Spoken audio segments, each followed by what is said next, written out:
Buenas tardes, mi nombre es Kiara Ortiz, sectorista de la Cámara de Comercio de Lima. El día de hoy tenemos nuestra mesa de asesoría virtual con el título ¿Cómo hacer que tu capital sea de valor para tu empresa? En esta oportunidad nos acompaña nuestro expositor Mateo Apache, administrador de empresas en la Universidad del Valle, Cali, Colombia. Cuenta con más de 10 años de experiencia en liderazgo de equipos comerciales y operativos. Asimismo, en su más reciente experiencia, ha valorado a más de 15 campañas y ha logrado generar inversiones. Vamos a dar inicio a la mesa de asesoría del día de hoy. Buenas tardes, Mateo. Adelante. Kiara, buenas tardes. ¿Cómo estás? Buenas tardes, Mateo. ¿Cómo estás? Listo. Muchas gracias por el espacio. Muchas gracias a todos los presentes. ¿Me confirmas entonces y arrancamos?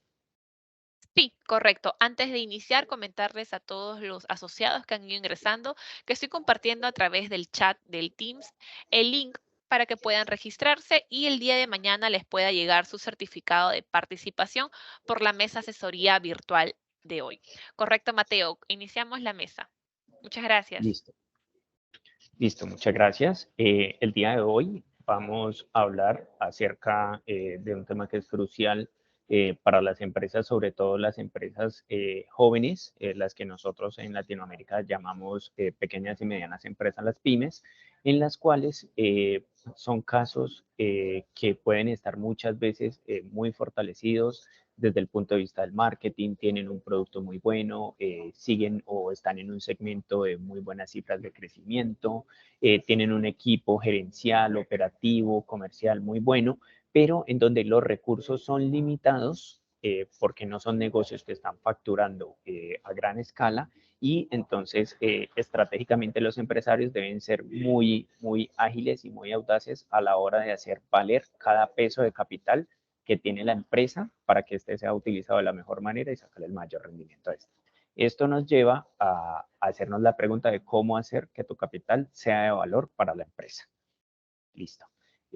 Vamos entonces a dividir esta charla en 6 etapas, en las cuales en la primera vamos a hablar acerca del lenguaje de los indicadores financieros. En la segunda vamos a tratar de ahondar y analizar cuál es la relación que tiene una empresa en sus ventas, sus costos, sus gastos, pero lo más importante en analizar cómo se genera y cómo planear el flujo de caja de la empresa. El tercer tema va a ser hablar acerca de las proyecciones financieras del crecimiento para una empresa. El cuarto, cómo crear un plan de inversión coherente que sirva para el empresario para conocer hacia dónde va su empresa y cuáles van a ser el uso de capital que va a tener esta y saber cómo puede financiar el crecimiento. El quinto va a ser las formas de financiación que puede tener un plan de inversión para una empresa. Y en el sexto, pues vamos a dejar un espacio para preguntas, dudas y aclaraciones. Listo. Entonces, lo primero que tenemos siempre es que en las pymes, el contador es una persona que está encargada o que su mayor responsabilidad es llevar la contabilidad de la empresa al día para que ésta sea reportada para el SUNAT y para las diferentes autoridades y para los accionistas y que ésta pues digamos, siga todos los lineamientos tributarios, fiscales, legales, para que la empresa no se exponga a ninguna sanción, ninguna multa o ningún contratiempo de tipo legal. En esa responsabilidad del contador, entonces, su trabajo lo vemos principalmente en la generación de los estados financieros, que como lo vemos en pantalla, consiste en la generación de un estado de situación financiera, popularmente llamado balance general, y un estado de resultados, un estado PIG que también se le llama, en el cual en la parte izquierda vemos cuál es la estructura de financiación de todas las inversiones que tiene la empresa, lo que llamamos en contabilidad activos, que son, hace parte de lo que tiene la empresa en sus cuentas de banco, en efectivo, en cuentas por cobrar de todo ámbito a clientes, empleados, impuestos pagados por anticipado. Y a mano derecha en cómo financia toda esa estructura de activos. Entonces estamos hablando de pasivos, que es todo lo que debe la empresa a terceros. Ahí principalmente se pueden encontrar lo más normal, deudas con algunos proveedores de materia prima, proveedores de algún tipo de servicio. También usualmente se pueden encontrar deudas con bancos, impuestos por pagar, beneficios laborales por pagar, etcétera. Y la última parte, la que ven de rojo del estado de situación financiera, es el patrimonio. Todo lo que de esas inversiones del lado izquierdo no se debe pertenece a los socios que la han financiado a través del capital social que invirtieron cuando abrieron la empresa, pero también a través de las utilidades que han retenido en esa cuenta año a año. Cuando los negocios dejan utilidades, se van reteniendo en la cuenta del patrimonio si los empresarios no las cobran vía dividendos, y entonces esa cuenta del patrimonio se empieza a gruesar y a mostrar que es una empresa capaz de generar capital para sus socios. Y a mano derecha tenemos el estado de resultados, en donde en la primera línea siempre son las ventas. En orden, siempre se utiliza primero la línea de costos para que la empresa registre todo lo que le costó llegar a realizar esas ventas, transformación de productos, compra de materias primas, pago de mano de obra, costos indirectos de fabricación, y después de eso vemos entonces los gastos administrativos, que es como toda esa estructura administrativa que van adquiriendo las empresas que den soporte a las áreas operativas. Entonces ahí vemos el pago de los honorarios del contador, el pago de algún servicio jurídico, el arrendamiento de alguna oficina, y los gastos de ventas, que son los gastos que se suelen causar solamente después del momento de vender.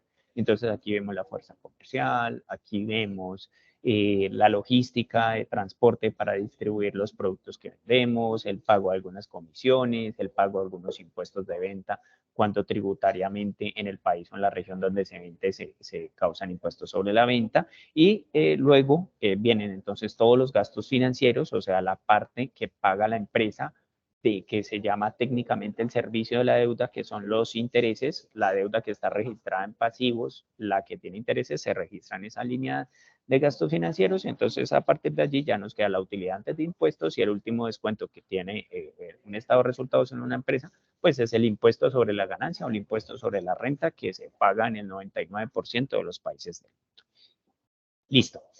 Pero cuando un contador entrega resultados o estados financieros, hay unos análisis que se pueden sacar exclusivamente de acá, que es como la estructura de financiamiento, el porcentaje de deuda sobre los activos totales de la empresa, el porcentaje de patrimonio total, la distribución del capital de trabajo, cuánto la empresa debe cobrar en el corto plazo para poder pagar en el corto plazo sus obligaciones, los indicadores de rentabilidad, pero los indicadores financieros, que es muchas veces la parte del análisis financiero que se nos queda afuera por no hacer cruces y los cálculos necesarios para poder conocer qué hay detrás o qué puede hablar la empresa desde los estados financieros que le permita al empresario conocer cuál es la liberación efectiva de los flujos o de las utilidades que tiene su negocio, que normalmente se llama EBITDA, cuál es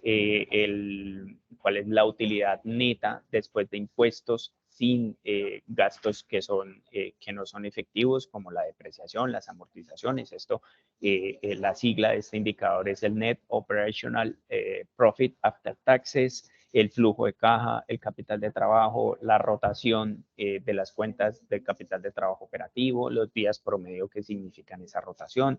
Entonces hay una serie de indicadores que ven algún ejemplo en los dos cuadros de la parte de abajo del centro a la derecha. Entonces vemos algunos indicadores como la razón corriente, que significa cuánto de sus activos de tipo corriente, de todos los activos que la empresa puede volver dinero antes de un año, significan sobre los pasivos que la empresa debe pagar antes de un año. Entonces, como es una razón, lo que nos indica es el número de veces que la empresa tiene en sus activos corrientes para pagar sus pasivos corrientes. Para el ejemplo, lo que nos muestra es una razón corriente de 1.5, y lo que nos dice es que la empresa, por cada sol que debe en el corto plazo en sus pasivos corrientes, cuenta con 1.5 soles en los activos corrientes para pagarlo.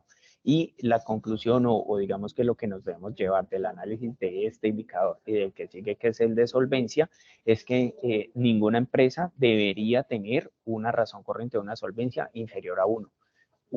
Cualquiera de estos dos indicadores inferior a 1, lo que nos mostraría, o la interpretación que deberíamos darle, es que digamos que si una empresa tiene una razón corriente de 0.8, lo que debería llevarse a la cabeza el empresario es que por cada sol que debe pagar su empresa antes de un año a proveedores, a empleados, de impuestos, a bancos, cuenta con 0.8 soles en sus activos corrientes para pagarlo. Entonces, allí lo primero que se identifica es un problema de liquidez. Entonces, el problema de liquidez es que la empresa se tiene que preparar porque dentro de un año va a necesitar algún tipo de inyección de capital para poder cubrir con sus obligaciones de corto plazo. Asimismo, la solvencia lo que dice es de todas sus obligaciones totales, de todos sus pasivos totales, cuánto tienen activos para pagarlo. Entonces aquí, digamos que la diferencia respecto a la razón corriente es que en la solvencia entran a calcularse tanto pasivos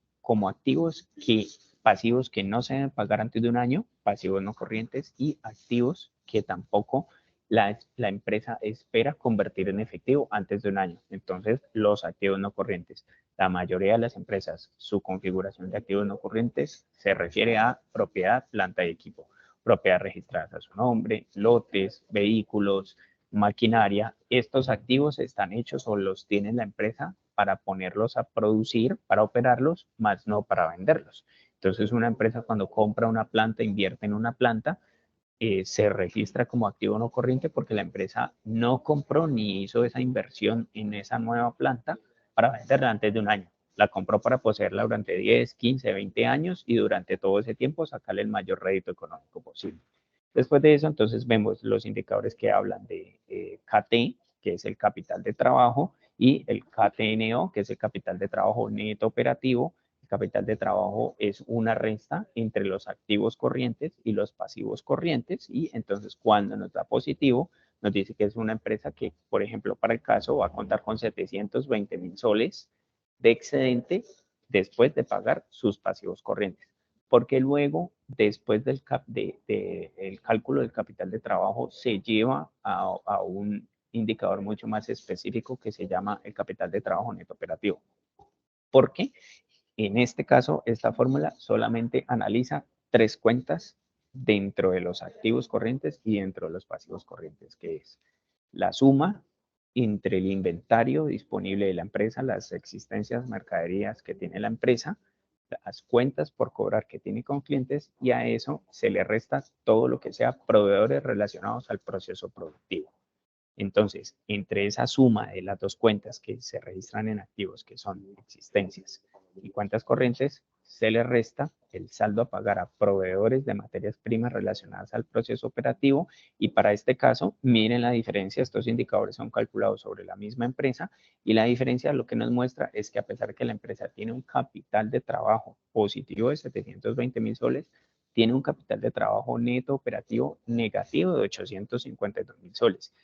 Esto es un gran ejemplo para ver por qué se deben calcular los dos, porque a pesar de que la empresa, toda su configuración le permite responder por sus pasivos de corto plazo, nos muestra que operativamente en las cuentas en las que registra la compra de materia prima, que es la cuenta por pagar a proveedores, los inventarios, que son esas mercaderías que le compra a sus proveedores, y la venta de sus productos ya transformados y que sus clientes todavía no le han pagado, que se registran cuentas por cobrar. Esto quiere decir las tres cuentas relacionadas exclusivamente con la operación. Dice que la empresa puede presentar un problema de liquidez. La conclusión, cuando vemos en estos momentos unos indicadores como estos, es que la empresa va a tener un problema con sus proveedores si sigue financiándose así, porque si sigue creciendo, cada vez más, cada vez le va a dar más dinero a sus proveedores del que tienen inventarios o del que tienen en cuentas por cobrar. Esto, digamos que concluyentemente, no nos puede decir que es negativo del todo para una empresa. Simplemente lo que sí nos puede decir es que la empresa está financiando su operación, sus procesos de transformación en sus proveedores, no con recursos propios. Y como los está financiando con terceros, en algún momento esos terceros o pueden parar el cupo del crédito, pueden decir no te doy más financiamiento hasta que no me pagues o mejores el término de pago, o empiezan a incrementar el costo de las materias primas, golpeando la utilidad de la empresa.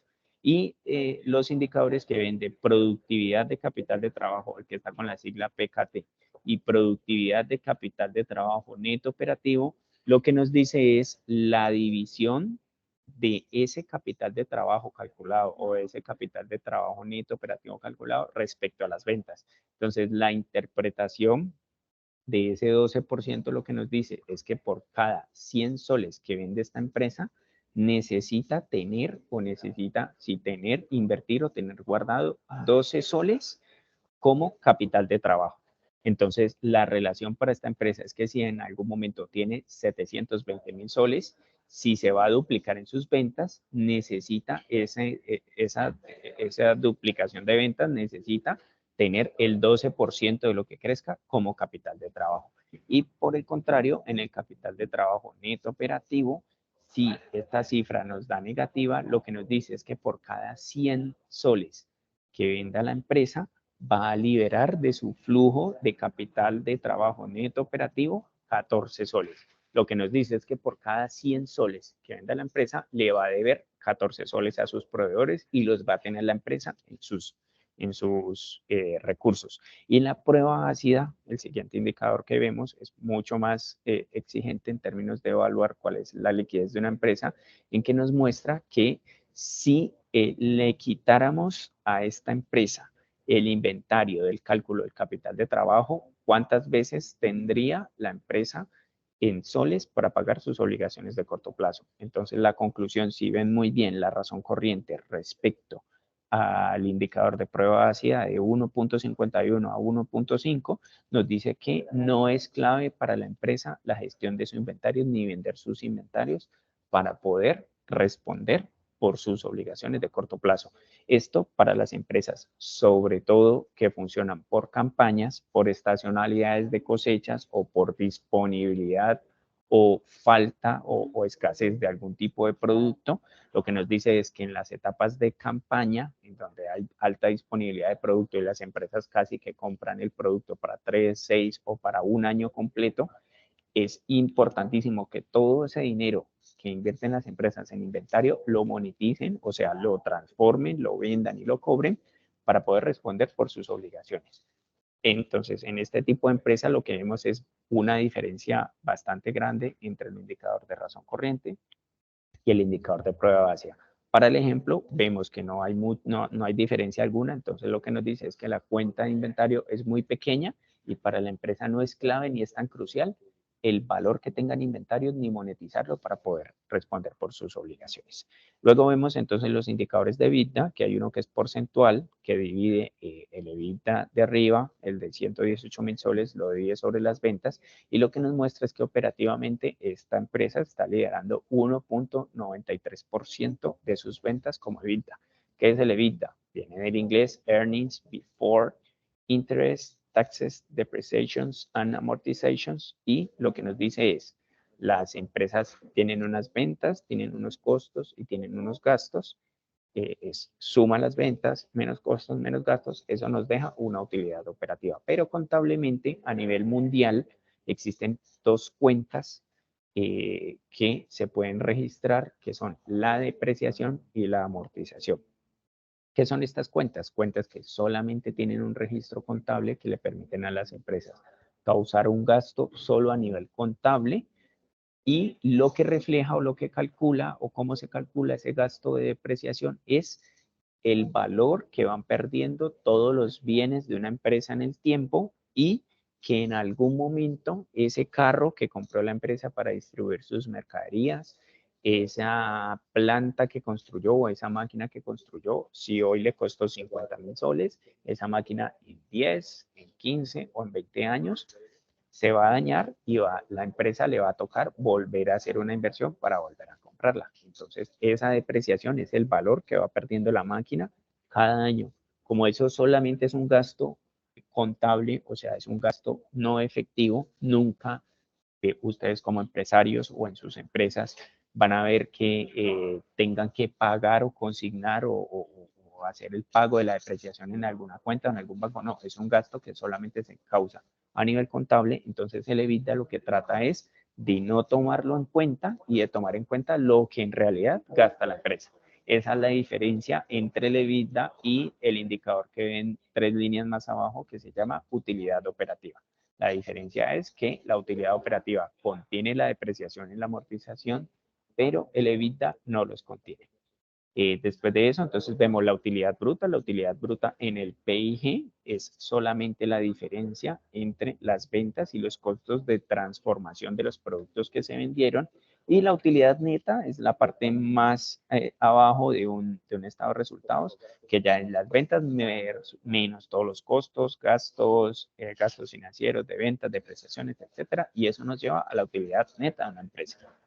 Y después de eso, entonces vemos otros indicadores que inclusive en algunas empresas también es muy relevante analizarlos. Ese que ven después de la utilidad neta es el indicador de CAPEX dividido los activos fijos. El CAPEX es el gasto que hacen las empresas año a año por renovar o ampliar todos sus activos fijos. Entonces, de aquí viene derivado del análisis que habíamos mencionado anteriormente sobre el nivel de depreciación. Entonces, esto lo que permite es quitar la variación que han tenido los activos fijos de una empresa, todas sus propiedades, plantas y equipos, quitar esa variación, sacarla del cálculo y mirar la variación neta que tuvieron para saber si esa empresa aumentó sus activos o los disminuyó.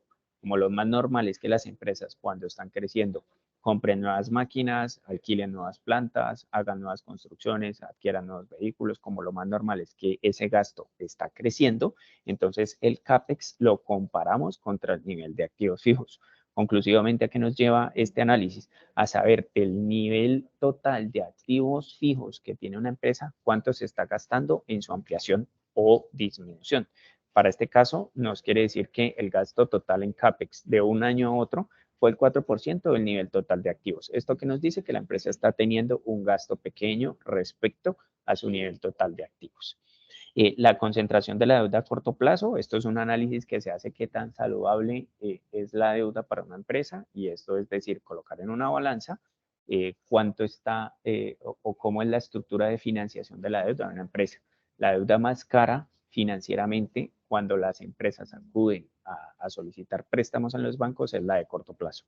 Entre más corto plazo le pides un préstamo al banco, más interés te va a cobrar. Entonces, lo adecuado aquí es que si la deuda es grande, debería estar toda o toda no, la mayor parte concentrada en el largo plazo y no en el corto plazo. Y el apalancamiento financiero lo que nos dice es de cada peso que tienen los socios en su patrimonio, con cuántos, cada peso no, perdón, cada sol, cuántos soles tiene la empresa en activos. Entonces, la interpretación de ese indicador del apalancamiento financiero lo que nos dice es que de cada sol que tienen los socios en todas sus cuentas del patrimonio, la empresa ha podido generar 2.5 soles en activos. Eso que nos dice que ha sido una empresa que arrancó con 100.000 soles y hoy en día tiene 250.000 activos. Los otros 150 los ha sacado de su operación y de la financiación a través de pasivos.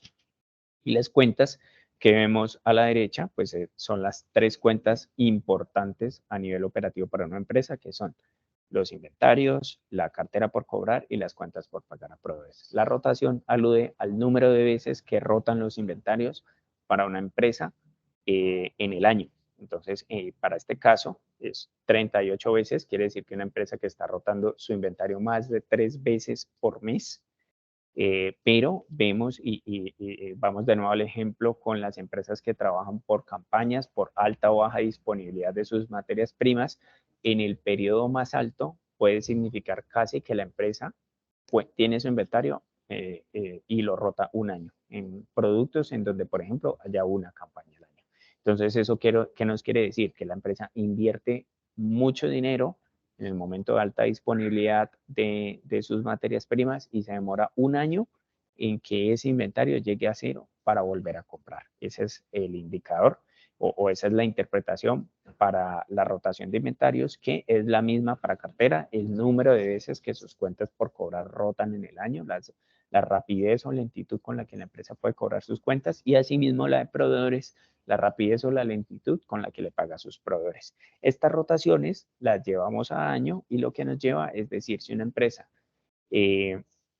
Si una empresa rota su inventario 38 veces al año, eso en semanas, ¿cuánto me significa? ¿Cada cuántas semanas estoy rotando mi inventario? Cada 1.4 semanas. Entonces, la empresa tiene en promedio 1.4 semanas de sus ventas de inventario acumulado. ¿Qué quiere decir eso? Que si la empresa no realiza compras en 1.4 semanas, ya a la tercera semana puede enfrentar desafíos o problemas por baja disponibilidad de su inventario. Asimismo, la cartera le está dando en promedio 2.4 semanas de plazo a sus clientes para cobrarles y sus proveedores le están dando 10.3 semanas de plazo para pagarles. Entonces, aquí nos lleva a esta interpretación que nos dice que el ciclo de conversión de efectivo para la empresa es positivo. Positivo, ¿qué quiere decir? Que se está financiando o está financiando de su operación 1.4 semanas de inventario, 2.4 semanas de cartera, pero sus proveedores están entregando 10.3 semanas. O sea, la empresa cuenta con 6.6 semanas de tiempo para vender y rotar. Entre estas 6.6 semanas pasan entre que se realiza una orden de compra al proveedor, que el proveedor despacha la mercancía a la empresa, que la empresa la transforma, la vende, la cobra y 6.6 semanas después, ya después de tener la empresa en su caja, en sus cuentas, el cobro de las ventas realizadas le paga a su proveedor.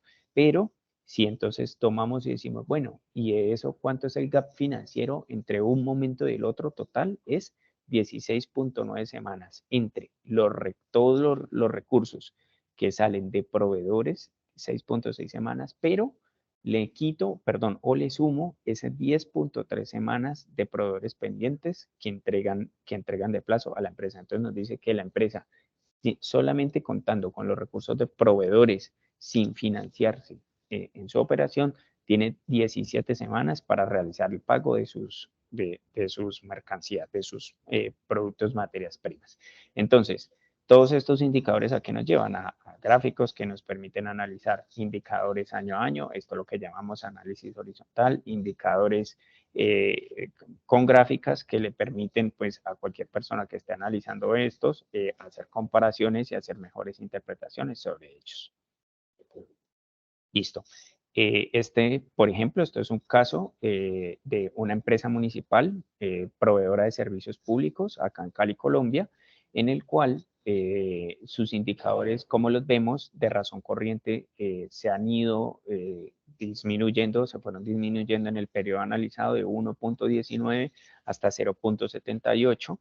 La prueba ácida nunca fue más de 1, el nivel de endeudamiento era bajo respecto a los activos, pero el apalancamiento respecto al patrimonio significaba que era mucho más alto. Y lo que nos dice es que esta empresa, para los 5 años analizados, desde 1996 estaba mostrando problemas financieros porque sus indicadores de salud financiera iban decreciendo, iban decreciendo.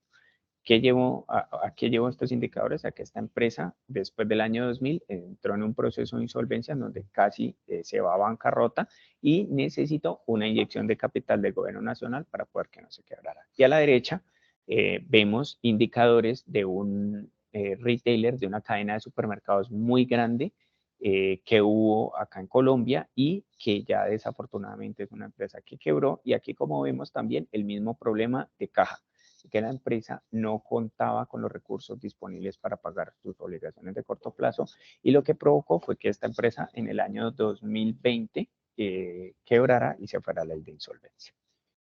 Listo. Entonces, a partir de aquí, queremos o hacemos un trabajo estadístico de saber quiénes se declaran insolventes en Perú, las pequeñas, las medianas o las grandes empresas. ¿Qué nos dice esto? Que según el SUNAT, en Perú se registran 300.000 pymes al año, de las cuales 200.000 cierran antes de los 2 años.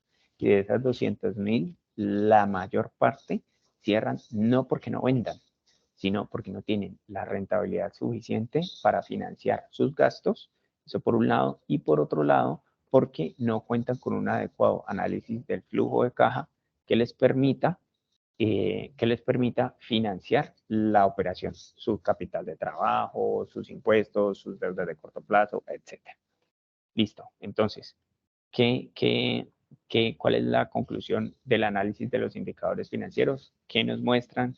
¿Qué decisiones se pueden tomar basados en la revisión de estos? ¿Cada cuánto se deben revisar los indicadores? Hay unos que se pueden revisar cada semana, hay otros que se revisan una vez al mes, otros se revisarán cada 3 meses. ¿Qué acciones o qué le podemos dar a conocer a un empresario para que tome acciones en corto plazo y mejorar estos indicadores? Y a partir de allí, entonces vamos a hablar entonces del flujo de caja que va a ser, cuál es la diferencia entre el flujo de caja. Entonces aquí vemos la relación entre o la diferencia que tiene una empresa entre vender y cobrar. Entonces es el periodo entre que se factura un bien o un servicio para una empresa y la fecha en que finalmente ese dinero que se facturó entra a las arcas de la empresa.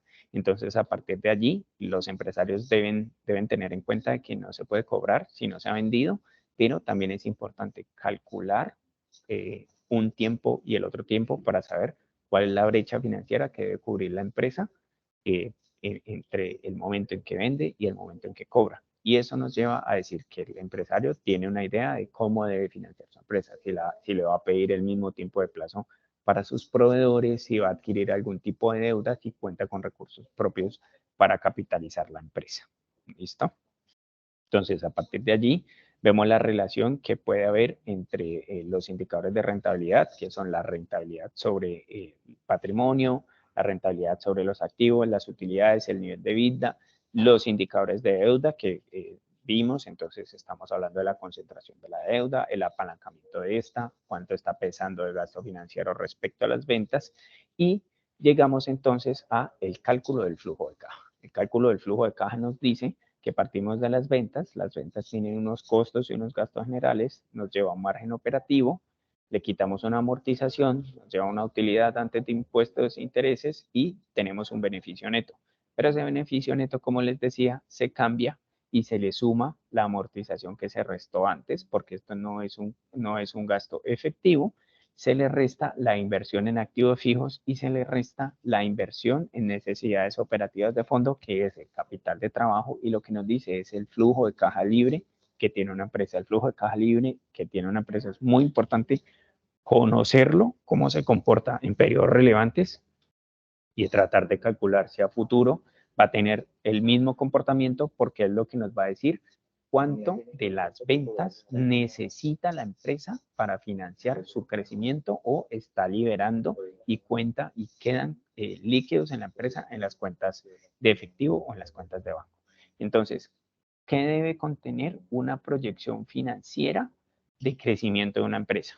El presupuesto de ventas, cómo se va a vender, en qué categorías, a qué tipo de clientes, a qué precio, qué cantidades, el conocimiento de los costos, esas ventas, qué costos o en qué costos incurren en la empresa realizar el presupuesto de ventas.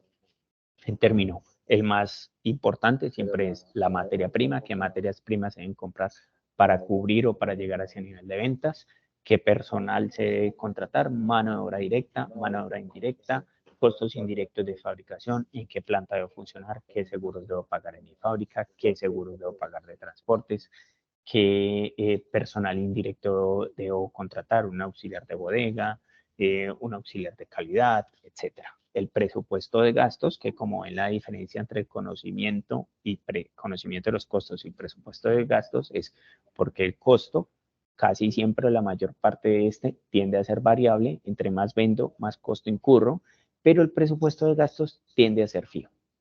Entonces, como aquí hablamos de gastos administrativos y de gastos de ventas, pues evidentemente cada que la empresa vende 100.000 soles no necesita un contador más. Más bien lo que tiene que hacer es reforzar algún tipo de estructura a nivel de software o a nivel de algún auxiliar contable que apoye ese contador, pero el crecimiento de estos gastos no es lineal igual que los costos, sino que se hace por escalas. Entonces el empresario se prepara para si este año va a vender 200.000 soles, el siguiente año va a vender 500.000 soles y se prepara para contratar 2 vendedores. Esos 2 vendedores van a llevar la empresa a 500.000 soles, va a crecer su facturación 2.5 veces, pero probablemente el gasto de ventas, de nómina de ventas, no va a crecer 2.5 veces. Su crecimiento va a ser más bajo y va a ser tipo escalera. O sea, cuando se contratan estas dos personas, el gasto se sube, pero a medida que estas dos personas siguen logrando ventas, entonces el gasto significa o pasa a pesar menos respecto al nivel de ventas alcanzado en la empresa. La estructura de la deuda, que la empresa conozca la estructura de su deuda, completan los pasivos, a quién se le debe, cuáles son los términos de pago, las inversiones en capital de trabajo, cuánto dinero va a requerir la empresa tener en el bolsillo para financiar el crecimiento, las inversiones en los activos fijos y por último el flujo de caja. Entre todas las sumas que van a ser las ventas, las restas que van a ser los costos, los gastos, la estructuración de la deuda que van a ser adquirir nuevas deudas o pagar las existentes, las inversiones en capital de trabajo y en activos fijos que son menos, nos va a dar el flujo de caja final que va a tener la empresa, el flujo de caja neto. ¿Y esto por qué es tan importante? Porque a la hora de evaluar una inversión en capital en una empresa, debemos mostrar tres cosas. El crecimiento rentable, o sea, que la empresa es capaz de crecer y de lograr rentabilidad en ese crecimiento. El flujo de caja positivo, que en esta ecuación de sumas y restas, el flujo de caja en algún momento para la empresa va a llegar a ser positivo, porque este es el que le va a dar bienestar y dividendos a sus accionistas, a sus inversionistas, a sus financiadores también en caso de que se financie con deudas, y la mejora de los indicadores de liquidez.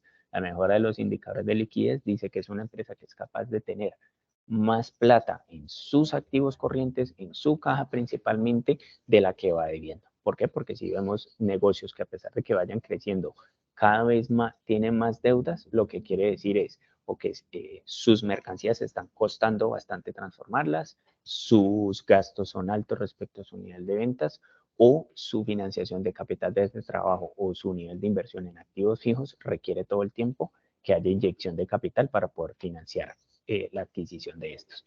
Entonces, ¿qué debemos tener? O digamos, ¿cuáles son las dos preguntas que debemos hacernos o que se hace todo empresario en su momento cuando cree que su empresa quiere crecer, pero no sabe cómo hacerla crecer? Entonces, casi todos tenemos en la idea de que si una empresa en algún momento recibiera X inyección de capital, para el ejemplo de hasta 500.000 soles, ¿qué haría con ella? Entonces, conocer los empresarios que dicen, si yo tuviera X capital, yo puedo vender más. Y a la hora de que están disponibles los recursos, te dices, listo, ¿cómo los vas a lograr?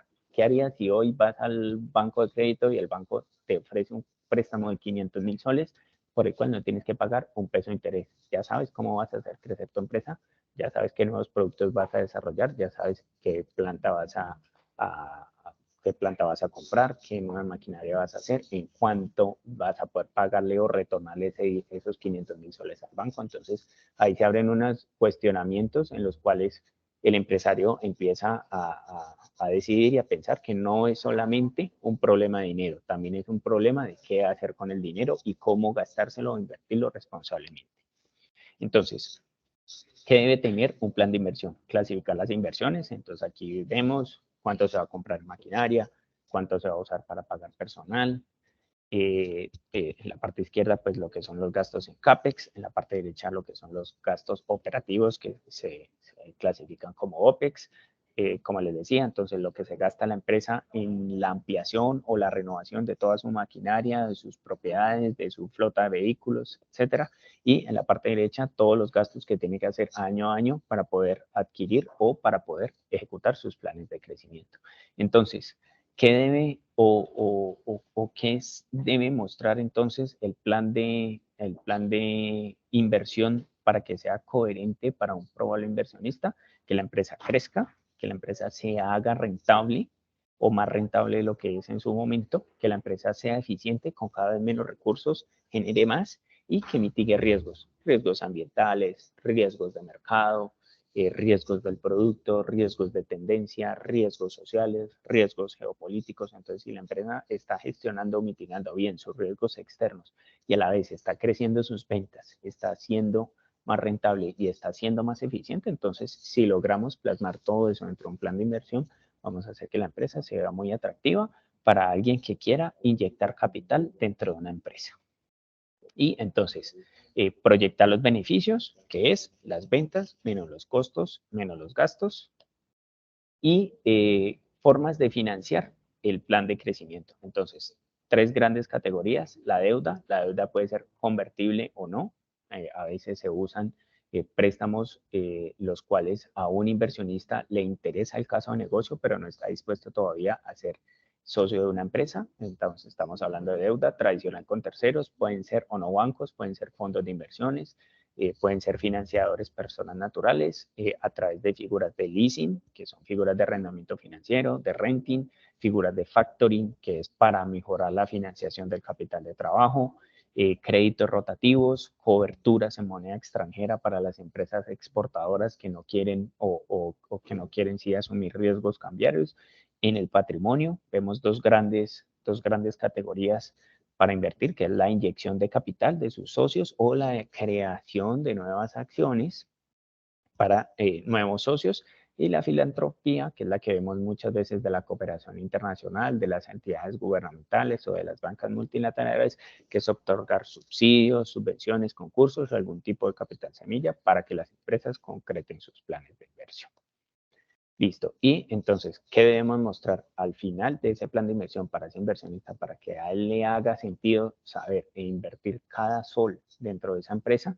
Que la empresa crece, es capaz de generar retornos a su inversión y es capaz de crear valor. Crear valor es que si la empresa hoy en día está valorada en 1.000.000 de soles, que le haga sentido a un empresario invertir en esa empresa, cobrar unos dividendos, que la empresa crezca en su nivel de ventas y que durante los siguientes 5, 7, 8, 10 años, la empresa llegue a vender 8 millones de soles, 10 millones de soles y que lo que costaba esa empresa en su momento ya hoy en día valga 2 o 3 veces lo que costó. Eso que le va a decir a un inversionista que el 20% que adquirió de participación por emisión de nuevas acciones va a significar muchos más soles en el futuro. Esa es, digamos, la creación de valor que tiene una empresa que lo hace, entonces, a través del crecimiento, a través de la mejora de sus indicadores de liquidez y a través de la disponibilidad de recursos para pagar dividendos. Listo. Tenemos el espacio para preguntas y dudas. ¿Kiara? Sí, correcto, Mateo. Pasamos a la ronda de preguntas. Si algún asociado tiene alguna duda o consulta, por favor puede levantar la mano a través del Teams o también colocar su consulta a través del chat, ¿correcto? Algún asociado o asociada que tenga alguna duda o consulta puede escribirlo a través del chat o asimismo levantar la mano para poder dar repase y consultar a nuestro expositor Mateo Apache.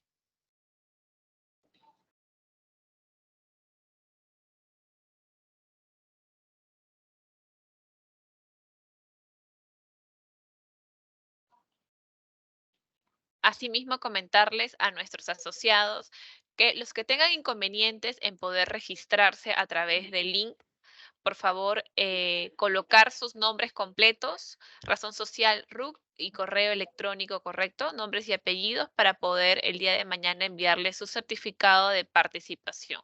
Estoy colocando nuevamente el link para que puedan registrarse y el día de mañana podamos enviarle el certificado. Asimismo, Mateo, quisiera hacerte la consulta si podrás compartirnos esta presentación para poder enviarles a todos los asociados que han ingresado el día de hoy. Claro que sí. Sí, correcto. Muchísimas gracias, Mateo. Entonces yo quedo atenta al envío de la presentación para poder enviarles el día de mañana a todos los asociados, que solo que se hayan registrado a este link que estoy enviando o también poner sus datos completos a través de este chat. Tenemos una consulta por Marisol Alfaro. Quisiera saber si es que se conoce un software que permita elaborar todo esto y cuál serían sus alcances y costos. Gracias, Marisol, por la pregunta. Existen algunos software que son capaces de realizar los primeros filtros para, sobre todo en etapa de proyecciones de la empresa y de presupuesto de inversión, para poder saber cuándo un caso de crecimiento se puede ver rentable para algún tipo de financiador, ya sea para prestar algún dinero, para adquirir algún nuevo socio o para que sus actuales socios inviertan capital dentro de su empresa. En esa primera etapa sí existen software efectivamente que te pueden decir si esa inversión es rentable o no.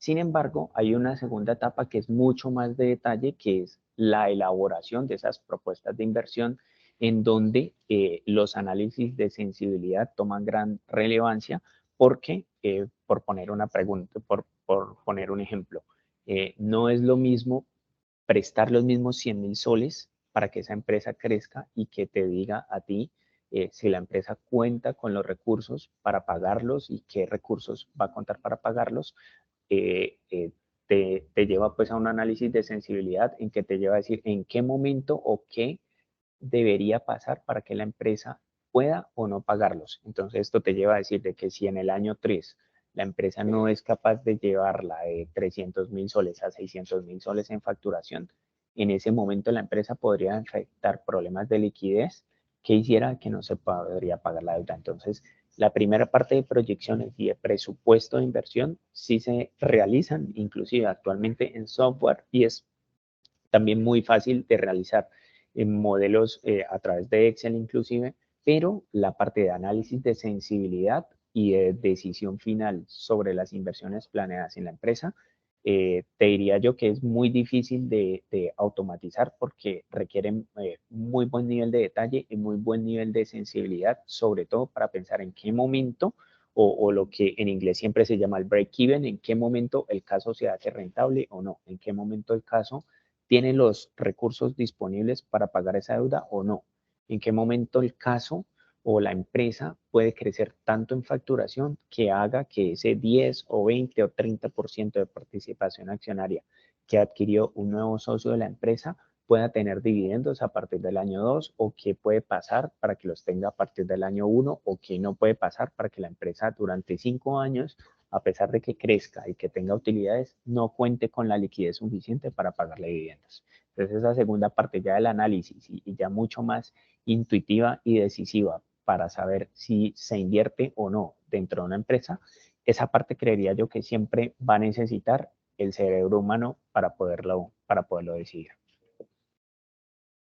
Ok, Mateo, la consulta es si el trabajo de la información sensible y de los ratios deben hacerse a través de Excel y cada qué tiempo se debe elaborar.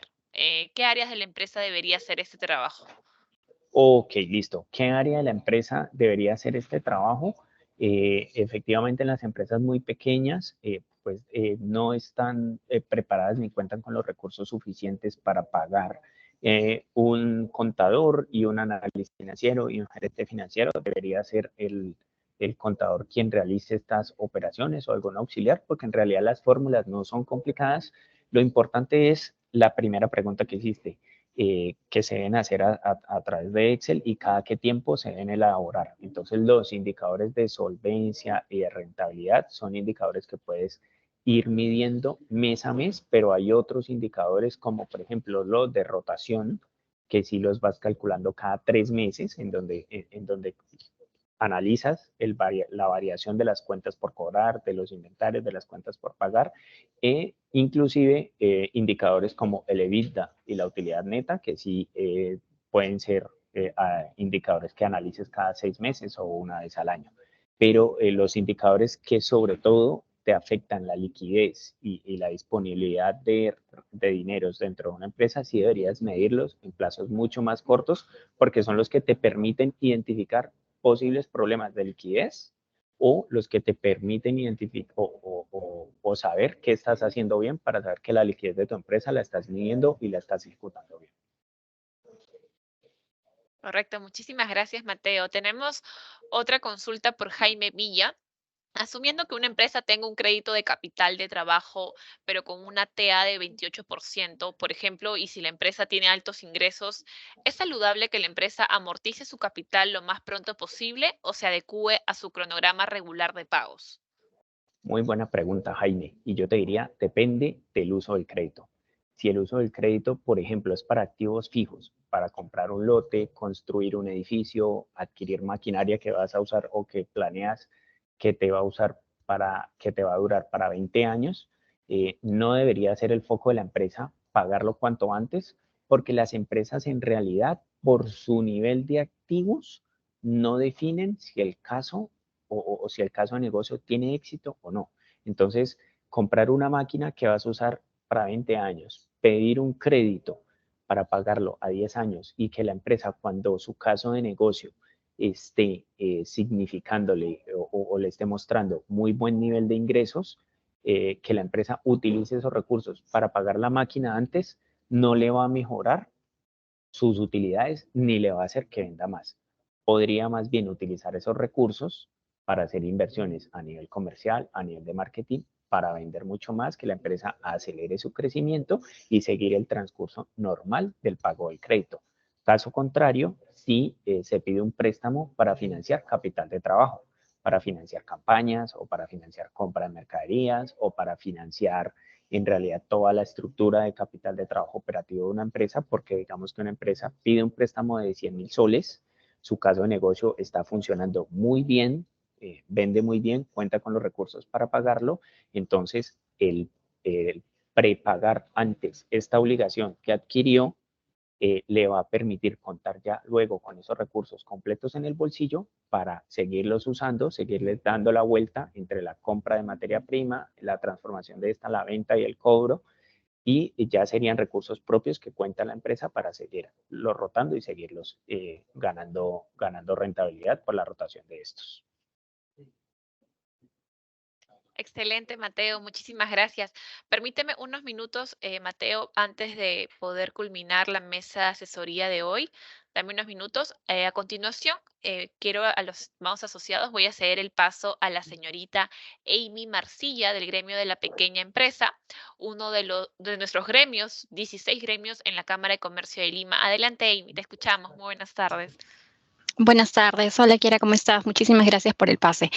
Bueno, en esta oportunidad yo quiero invitar a todos nuestros asociados de la Cámara que se encuentran en este momento conectados a un evento que vamos a realizar este 15 y 16 de noviembre. Es un foro, es el 22º foro Expo Pyme, en el cual vamos a tener conferencias magistrales, componentes nacionales, invitados especiales que van a estar participando. Vamos a tener también charlas especializadas, exhibición de stands con los productos y servicios de marcas que van a estar participando en el evento. También vamos a tener un espacio de sorteos y sobre todo vamos a contar con 5 bloques de conferencias bastante interesantes en el evento, ¿no? Para poder recordarles las fechas, el 15 y 16 de noviembre son los 2 días completo, desde las 9 de la mañana hasta las 6 de la tarde para que puedan ustedes participar. No tiene ningún costo, es un evento completamente gratuito y les estoy enviando en este momento también por el chat lo que es el enlace directo a mi WhatsApp para que puedan ustedes enviarme por ese medio un mensajito y compartirles el enlace de inscripción. Sí, si bien es cierto, es un evento gratuito, no tiene costo, es de ingreso libre, pero es previa inscripción. Sí, entonces los esperamos para este evento que vamos a realizar, este foro. Muchísimas gracias a todos por su atención y gracias también, Kiara, por el pase. Muchísimas gracias, Amy. Ya tienen conocimiento todos los asociados de esta información sumamente importante para nuestros socios de la Cámara de Comercio de Lima por el gremio de la pequeña empresa. Ahora sí, estimado Mateo, continuamos con las rondas de preguntas. Me parece que ya no hay ninguna consulta por parte de nuestros asociados. ¿Algún asociado quisiera hacer su consulta antes de culminar la mesa de asesoría del día de hoy?